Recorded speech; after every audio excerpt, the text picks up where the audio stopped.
নিয়ে আলোচনা হবে, এটা আমরা সকলেই বুঝতে পারছি।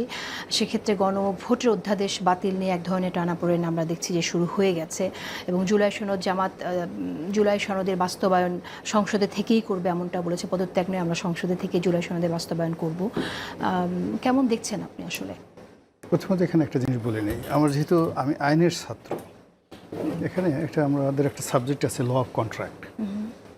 আপনি যে কোনো মানুষের সাথে যে কোনো চুক্তি করতে পারেন, এনিথিং। আপনি যেমন একজনকে মারার জন্য বলে যে আমরা অমুকে মেরে ফেলবো, দুজনে একটা চুক্তি করলেন, তো দুজনের সেটা চুক্তি ঠিক আছে, কিন্তু সেটা মানে আইনের দৃষ্টিতে সেই চুক্তি আপনি বাস্তবায়ন করতে পারবেন না, এটা এনফোর্সেবল নয়।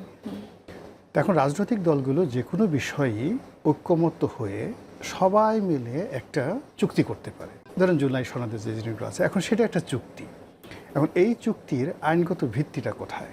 এই চুক্তিটা যদি আপনি আইনগত ভিত্তি, যে আপনি যদি ধরেন বিএনপি কথা না মানে, তাহলে এই চুক্তি বাস্তবায়নের জন্য আপনি কোন কোর্টে যাবেন বা কী হবেন? তো সেই দিক থেকে যে এই যে একটা চুক্তি, এটা এনফোর্সেবল নয়।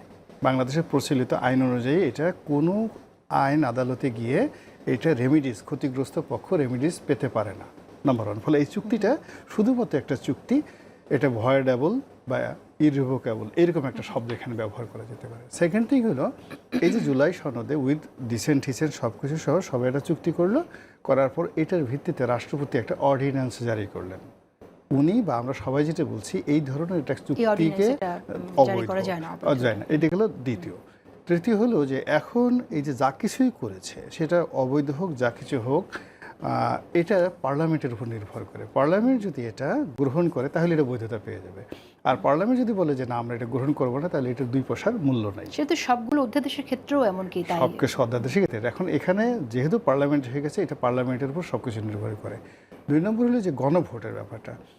আমাদের সেই গণভোটটা, আমাদের অতীতে যে গণভোটগুলো হয়েছে সেরকম কোনো গণভোট এবার ছিল না। 2 নম্বর হলো যে এই গণভোটের যে বিধান আমাদের সংবিধানে নেই। কাজেই জোর জবরদস্তি করে এই যে একটা গণভোট আয়োজন করা হয়েছে, এটা কেবলই মাত্র বাতিলযোগ্য নয়, এই ঘটনার সঙ্গে যারা জড়িত তারা সবাই শাস্তির আওতায় আসবে। তারা যে হাজার হাজার কোটি টাকা রাষ্ট্রীয় অর্থ ব্যয় করেছে এই গণভোটের নামে, যেটার কোনো প্রয়োজন ছিল না, দরকার ছিল না, এবং এটার কোনো আইনগত ভিত্তি নেই, সেটাই বিএনপি এই কাজটা করেছে। এবং বিএনপি এখন আপনি বলছেন যে তাদের বিরুদ্ধে ব্যবস্থাটা নেবে কি? আপনি ব্যবস্থা নেওয়ার কথা বলছেন? হ্যাঁ, অবশ্যই ব্যবস্থা নেবে। অর্থাৎ যারা ইলেকশন কমিশন এই কাজগুলো করেছে, ডক্টর মোহাম্মদ ইউনূস এই কাজ করেছে, তাদের বিরুদ্ধে ব্যবস্থা নিতে হবে। আদারওয়াইজ কারা নেবে? সরকার নেবে।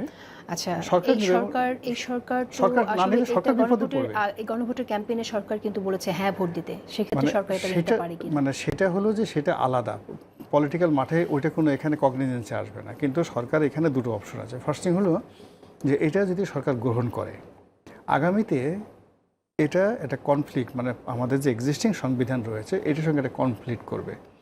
ফলে কি হলো, এই জুলাই সনদের যে শর্তগুলো আছে প্লাস এই গণভোটের যে বিষয়গুলো আছে, এগুলো যদি এখন মানে সংবিধানের সঙ্গে একীভূত করা হয়, তাহলে সংবিধানের যে মৌলিক যে বিষয়গুলো আছে এগুলোর সাথে একটার সাথে কন্ট্রাডিক্ট করে পুরো সংবিধানটা একটা বুমেরাং হয়ে যাবে। সবচেয়ে বড় কথা, চাপিয়ে দিয়ে কোনো সংস্কার আসলে কখনো টেকসই হয় না, সেই বিষয়টা। হ্যাঁ, এখানে তাকে সংবিধান নতুন করে রিরাইট করতে হবে। আলিরিয়া যেটা বলেছে, রিরাইট করা ছাড়া এগুলো মানে ইনক্লুড করা যাবে না। শেষ করে দেব, যদি কিছু অ্যাড করতে চান। বিষয়টা হচ্ছে, আমি এই বিষয়গুলি আলী রিয়াজ সাহেবের সাথে আমার বিবিসিতে তর্ক হয়ে গেছে, আমি দেখিয়েছি, বইনে দেখিয়েছি। উনি তো ভেঙে গেছে, উনি দেশটারে আউলায় দিয়ে বিদেশে চলে গেছে। আরেকজন ছিল আজিজ নজরুলের সাথে ভাগ করে খাইছে, আমার বিল্ডিংয়ে ছিল, সে নিউ ইয়র্কে নামছে, নামার পরে তাকে গাড়ির থেকে টেনে জামা কাপড় ছিঁড়ে ফেলছে। না, এটা ফেক ইনফরমেশন। ফেক ইনফরমেশন হোক আর যৌতুক, আমরা দেখছি, লোকজন বিশ্বাস করে। আমার কথা হচ্ছে যে ঠিক আছে, ফেক হোক, দুদুকে যে মামলা আছে সবার, মানে চিফ ডক্টর মোহাম্মদ ইউনূস সহ সব অধিকাংশ উপদেষ্টাবিদদের, তারা তদন্ত করুক, বিচার হোক, নিরপেক্ষভাবে আইন চলতে দেন।